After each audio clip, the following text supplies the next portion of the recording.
Ever since I've switched to PC gaming from console gaming, I've been really taking advantage of Steam sales, so much so that I still haven't played every game in my library. There are so many games that I missed out on because they were way too expensive on PS4. For example, the Tomb Raider series. I bought the whole series with all the DLC for like $15 on PC, while on console, it's probably closer to like $40 per game without the DLCs. Also, games I couldn't even play because they weren't even on the consoles I owned, like Sonic Lost World, which was only on Wii U and 3DS too, apparently. And it's really nice having these games and being able to experience them for the first time when I wasn't able to before. A lot of the time, because of these deals, these games end up being $5 or less, and the discounts are massive, 90%, 85%. You would think these are good deals all the time, but after playing a few of these games, it made me realize that these $5 games are really a mixed bag. Some are actually really good games, and some are just trying to make a quick buck off you. And two games with wildly different experiences that I found that I really want to talk about today are Titanfall 2 and Suicide Squad Killed the Justice League. And this may seem like a really fucking weird comparison to make for a video, but there's so many aspects to these games that you can compare to one another that I didn't think it was actually that weird of an idea to do. And I think it's really interesting that I bought both of these games for $5 thinking,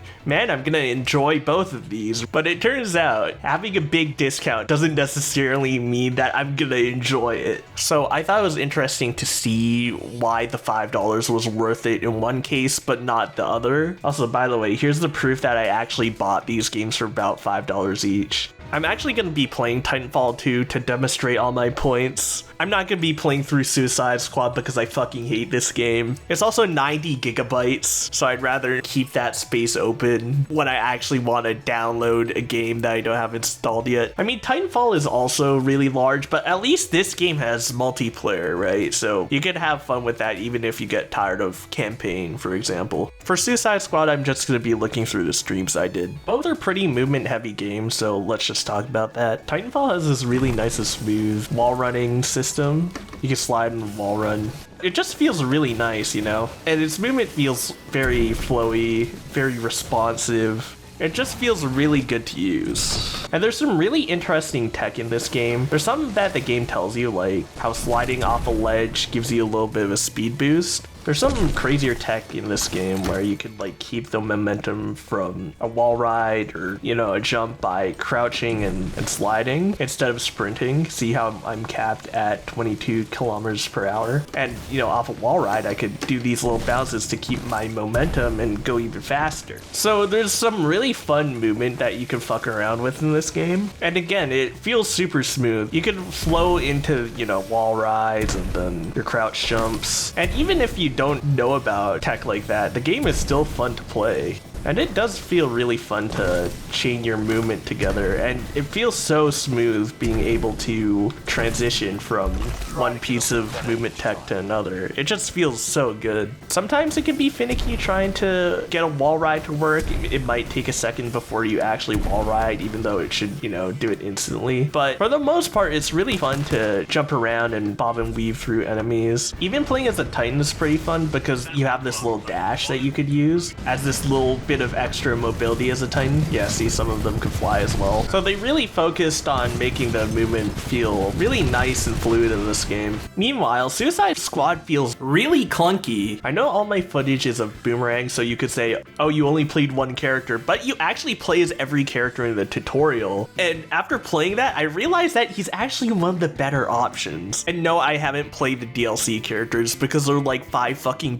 each, alright? I'm not gonna play them. King Shark doesn't have the best aerial mobility, so it's not really fun jumping around Metropolis with him. Harley Quinn has the grappling hook, which could be really fun, but when I did play as her, I don't think it really felt that great. Deadshot could fly, which is nice for navigating the city, but generally the movement in this game just does not feel that good because there's like this inherent lag to each of the moves you use. It doesn't help that you can't really interact with the environment in a really fun way. It's just sort of designed in a way that you could just jump over everything and not really map out your movements in a really meaningful way that makes it, you know, engaging to navigate Metropolis. Alright, so I did a really shitty job explaining that, so I'm gonna actually demonstrate it with the game. So all the characters, they can either fly or they have like 5 jumps. And it makes it so that it's just so brain dead navigating through the city because you have so many jumps that you could just jump over everything and not even have to think about where you're going. You could just go in a straight line to wherever you want, and it's just insanely boring. And there's no interesting abilities that let you interact with the environment in an actually meaningful way. Like, sure, there's a wall climb, but that's literally it. There's no like grind, there's no pole swinging like in other games like Infamous or Spider-Man, for example. You actually have to think about where you're going to move throughout the city efficiently. But in this, it's like a Kirby game where you just jump over everything by mashing the jump button to, you know, a lesser extent, but still not really engaging to play with. Harley's the only character where you actually have to think about where you're going because she's basically discount Spider-Man. You can swing and you could grapple on edges, and you have to constantly think about the next place you have to grapple to because that's what refreshes your swing. But she has basically the opposite problem of the other characters where she's like too limited, and sometimes you can't find a place to grapple, so you just fall to the bottom and you have to climb all the way back up.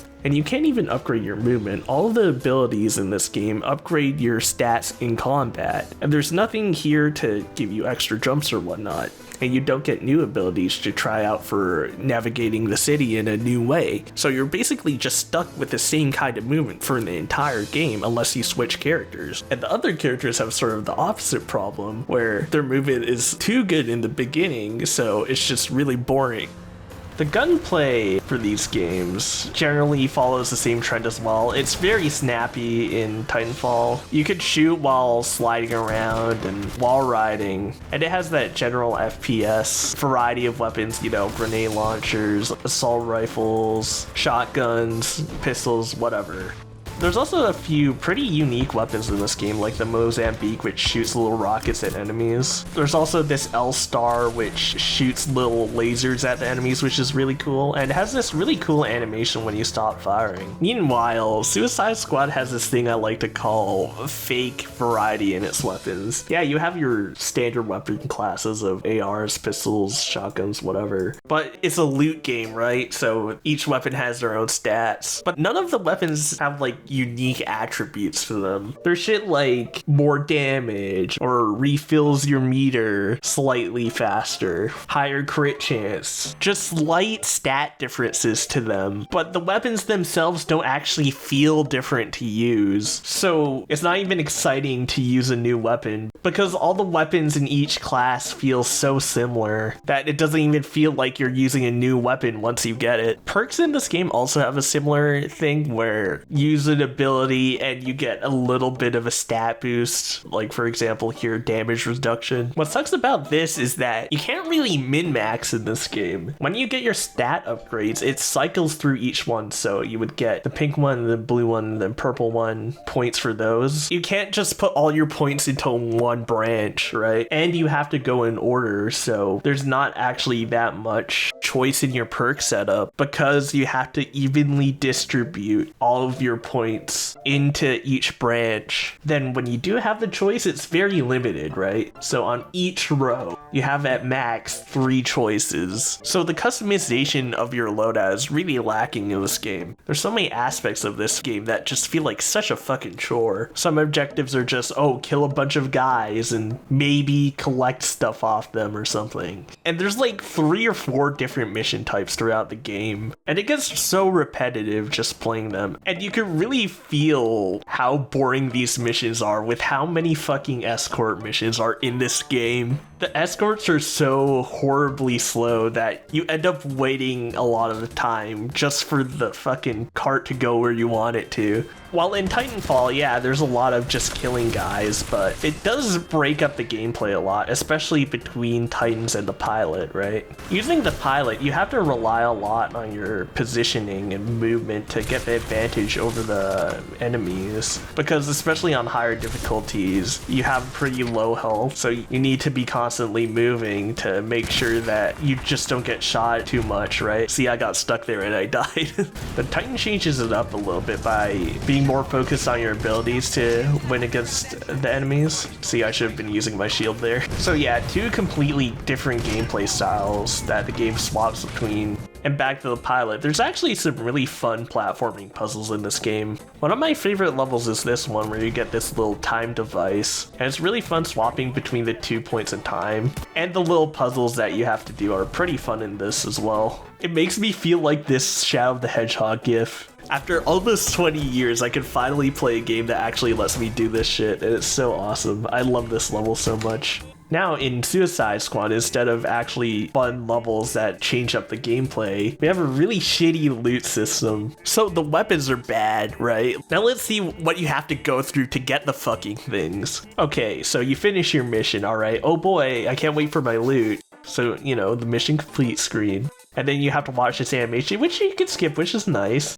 And then you have to watch this, which you can't skip. And now you have to go into this menu where you can look and compare everything. And then you have to go into this menu before you could go to another mission. So you have to go through like 4 fucking animations just to get your loot and then get onto the next mission. And what's especially annoying is while you wait through a bunch of animations, you have to see this shit where it gives you shitty loot, you know, a blue, you know, just a rare, not a gold or an epic, you know. So you just sit through a bunch of fucking animations just to get lackluster loot. I don't get why they did this, having to wait through so much shit. Games like Borderlands, the weapons just drop on the floor and you can look at how good they are. Or like Destiny, sure, you have to walk over it to see what it actually is, but you don't have to sit through like 4 animations just to look at the shit you got. You don't even have to look at the loot there. You could just look at it more in detail later on. But with this, you're just sort of locked into a bunch of animations that you just don't want to go through, and it sucks.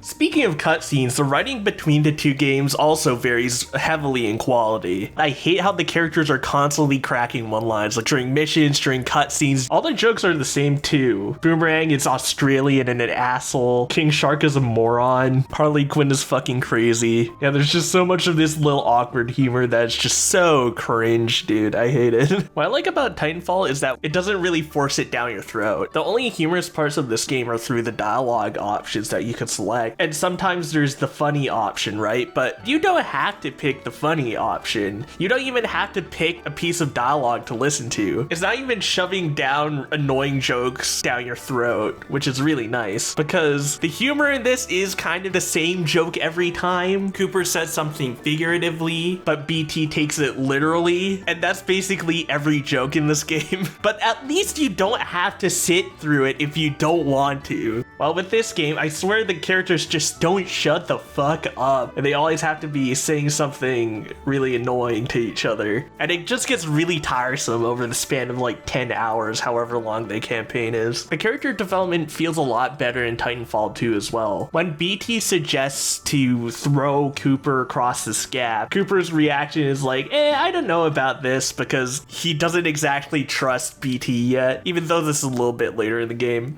It's kind of fucking insane trying to throw someone across a giant gap like this is very dangerous. But later on in the game, he's a lot more comfortable with BT throwing him. There's a lot of other cool character development moments in this game as well, like when this lady suggests that TB gets another pilot, he insists on Cooper being his pilot because by this point of the game, they've been fighting along each other. So they've really gained that trust with one another in combat, and it's really cool to see. There's this really cool moment towards the end of the game where TB is about to die, so he gives his like brain to Cooper. He goes out of his way to transplant TB's brain into a new robot because he really trusts TB and wants to complete the mission with him, not any other robot. In Suicide Squad, it just feels really shallow. I mean, yeah, the characters fight in the beginning, but their relationship only really develops develops to a point where they just shit talk each other and say a bunch of banter. So it's not really interesting to see how these characters develop throughout the story of the game. It'd be cool if the characters actually, you know, fought with each other, right? It would be cool if we had like sort of these things where gameplay and story meet, where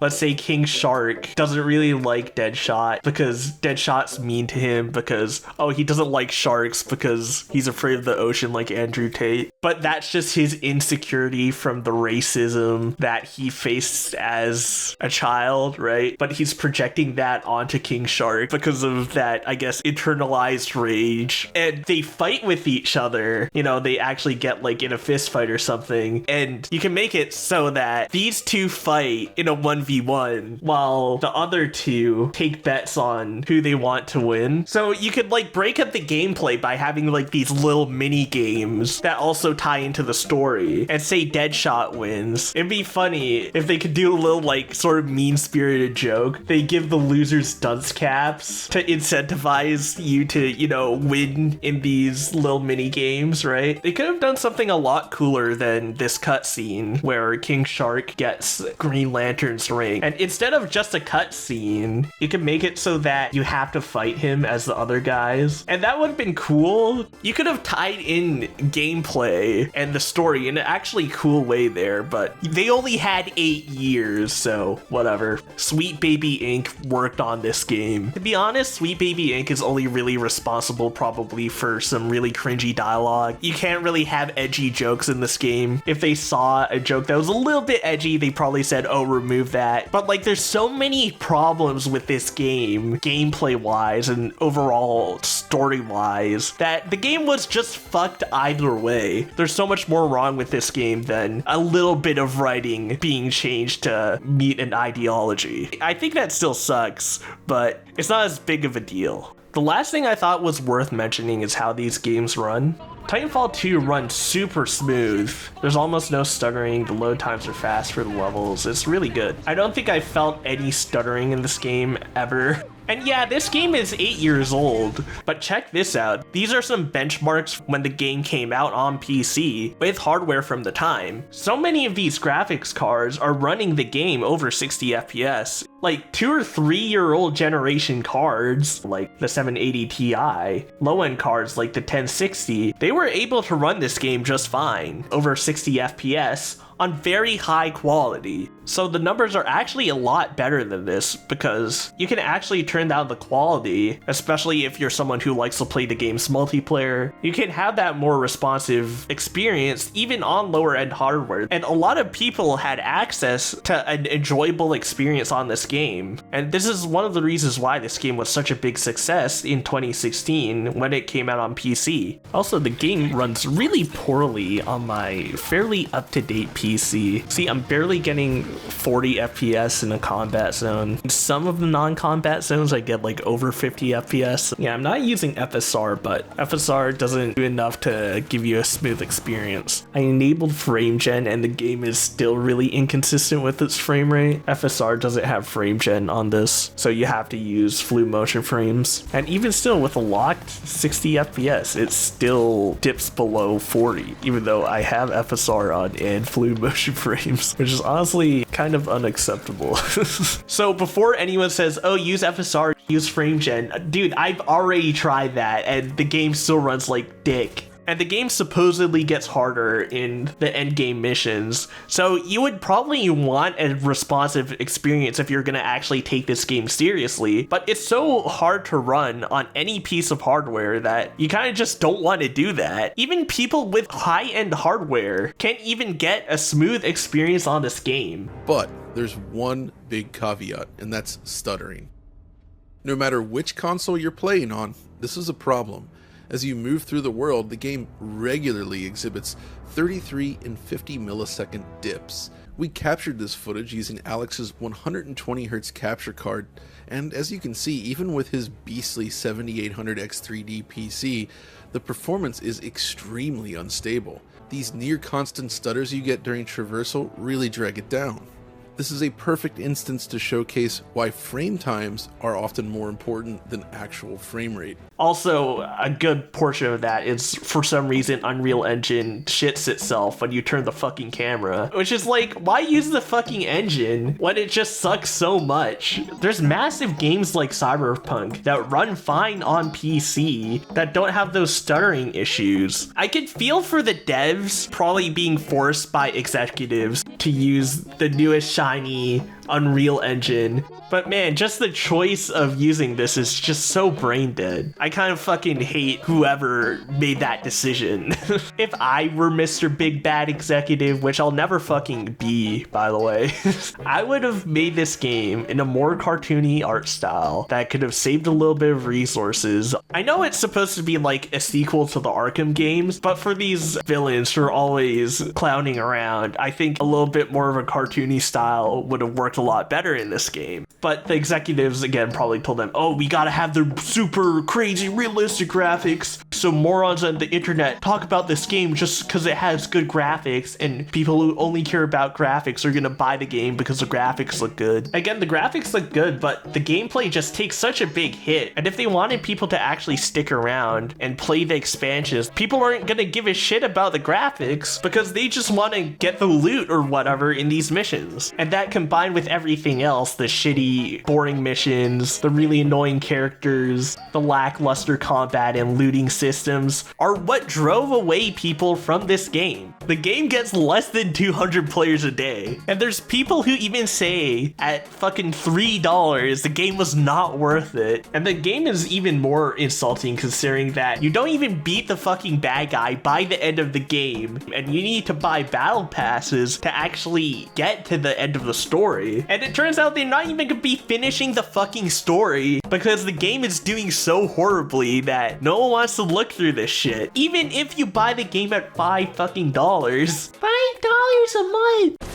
I think the main takeaway here is that you should just play older games. They're not made with this bullshit like DLSS and frame generation in mind, not afraid of offending people. They're not trying to chase the fun trend of Marvel where the characters need to crack jokes every 5 seconds. They're not shoving DLC down your throat. More often than now, these higher end games were being made with players in mind instead of profits in mind. I'm sure Respawn wanted you to play this game because it's a fun fucking game, and it's not like Suicide Squad where the game's like a year or two old, and in the hope of profits they made the fucking game $5 because they couldn't sell it any other way. So be wary of that price tag. The value of the deal doesn't necessarily mean value of the game, and don't feel pressured to play newer games. When I got a PC, I thought it was like, oh man, I'm gonna play all the newer games because my PC is more updated than my PS4, but there's too many old games for people to enjoy. I still have this big ass library of games I could be playing, but I chose to waste like a dozen hours of my life playing Suicide Squad. At least I streamed it, so I have that archive, but there's so many great games out there that you shouldn't really stick through bullshit, and I've been really embodying that philosophy more by using this thing, the R4 card for the DS. I bought this shit for like $4, and I've been really having a blast playing all these old DS games. I also hacked my Wii. I've been playing games like Sonic Colors and Disney's Bolt. We only play the classics in this household. I blew through Pokemon Platinum in like a fucking week. Look at my team, they're so awesome. Yeah, I've been playing all these old games and I'm having infinitely more fun than I had with Suicide Squad. I've been really loving these games, and I especially really like Gen 5 Pokemon Black and White. I've been streaming this throughout the month of March, and I think it's actually my favorite out of the Gen 3, 4, and 5, the ones I've played. So if you want to catch those Pokemon streams, you could subscribe to the channel and put on notifications. So yeah, that's basically it for this gaming video. I really did think this topic was an interesting one, comparing these two games I bought for $5. Back to anime for the next one. I just want to work on some unscripted videos in between while I work on that scripted video simultaneously. I'll be there when I make the next video. Alright, see ya later.